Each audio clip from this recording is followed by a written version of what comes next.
Hey guys, how's it going? This is Cookie Reviewer coming at you with another movie review. This time it's going to be on Peregrine's Home for Peculiar Children by Tim Burton. It is based off a book by Ransom Riggs. Got adapted to screenplay, and now we got an awesome, cool Tim Burton film. Yeah, the book did look interesting. I went to Barnes & Noble the other day and I looked at it, and I kind of want to pick it up and just like read it because it looks really good.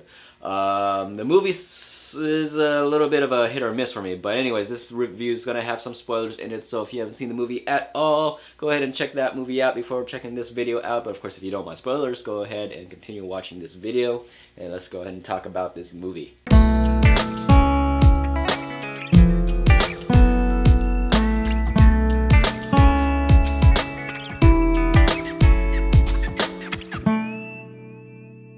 If Tim Burton was going to do an X-Men movie, it'd probably be this movie, but except it's not as good. And the reason why I'm saying it's not as good is because the plot just falls a little too short. I went in there expecting to be mesmerized, like most of his Tim Burton movies, but instead I came out just thinking, really? I'm thinking the book has a lot more things going on in it, because it's really hard to adapt the book into a movie, which is why I also want to read the book, because it still captivates me that I really want to read the book, especially after seeing the movie. But the movie, I don't think I would say do the book justice. Someone like me who's never read the book saying that this movie was a terrible adaptation to the book, it's just saying that was just a bad movie. It wasn't a bad movie. It was an okay movie. Tim Burton's usually a hit or miss for me. This movie, it was good because it had things that kept me interested in, like the kids' powers, the time loop. So there were like elements and plots, there's plot points and elements to this movie that kept me intrigued and entertained. That being said, the main plot just kind of fell short. There was things that I wanted to discover that I never got to discover.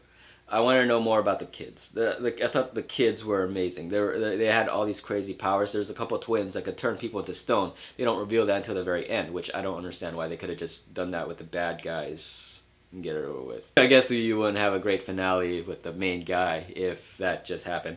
There was a chick who eats with her head, back of her head. That was interesting. I wonder what else she could do, you know? A little girl that could pick up a ton of big boulders and, you know, big carrots and people. There's a girl that can float and has stuff to do with air. There's a girl that can do with fire. You know, there's the generic ones, of course. This guy who could project memories and dreams and I guess apparently predict the future in some sense with his eye and project them into, like, you know, real time. That was really cool. I wish I learned more about him, but you don't really learn about him as much. There was this other guy. I guess he's like the douchebag of the crew.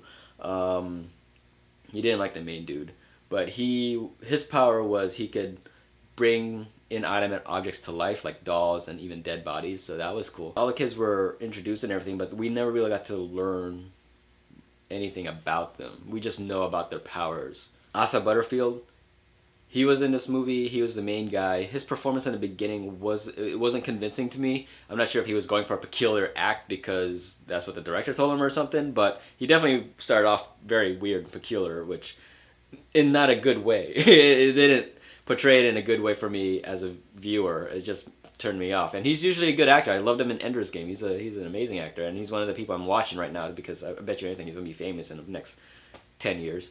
But yeah, so his acting did pick up once he found out about the house and with the peculiar kids and stuff like that. Eva Green's character, she was amazing, and she stole that performance when she first hit screen. I just loved her outfit. I loved her look. I love her finesse, her acting. Her eyes just pierced you right through the screen. I couldn't take my eyes off her. I was like hypnotized.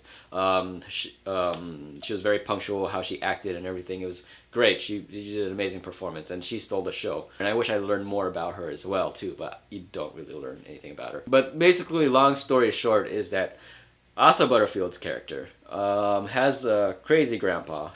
His grandpa suffers dementia, and he calls him during the middle of work, so he has to rush home to go find his grandpa, which he figures out that he's actually dead in the woods. Since he was a little boy, his grandpa's been telling him about stories about the peculiar kids and Miss Peregrine.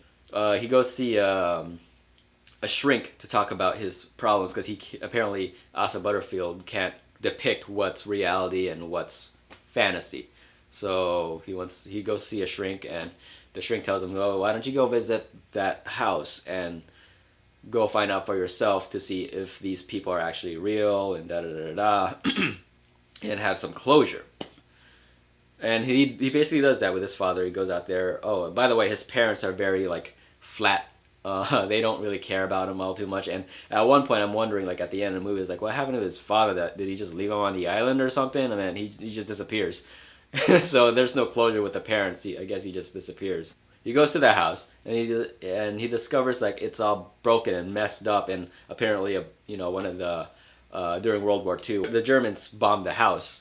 And he goes through the secret tunnel or something, and it enters through a different time period. And what he realizes is that Miss Peregrine, Eva Green's character, she can manipulate time, which is really, really cool. So there are loops. When it comes to telling, I guess, a time travel story, he did a good job in telling a time travel story. Tim Burton did a good job of that. But as for what I wanted to come out of this movie, such as knowing more about the kids or learning about the time loops, learning about the past histories of these guys, and it fell really flat on that part because it just keeps you wondering, and it kind of becomes more of a second part of the movie.